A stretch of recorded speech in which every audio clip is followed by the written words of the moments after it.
عزتمنو نجیب پیاز د نیلم ګل په باره کې دغه شانتې خبرې کړې دي او وایي چې یعنې دا خو د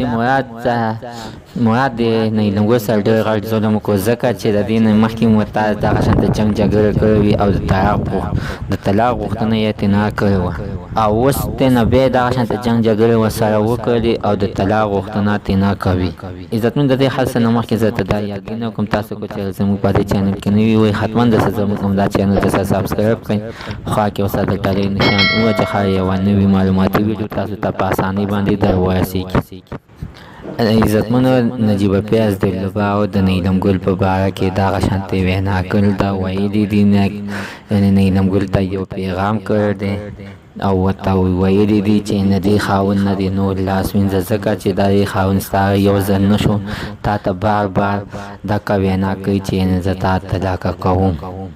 خو بس ډېره به ښه وي ځان ترې نه یعنې خلاص که او بیا بل چا سره یعنې څه لین دین ونه ساته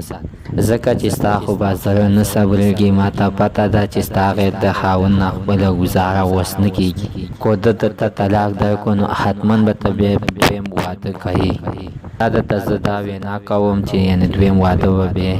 دویم واده هېڅکله ونه کړي ځکه چې دا شرم دې بس ډېر دی چې دې خاوند ته ډېر سخت په شرمونو باندې وشرمولې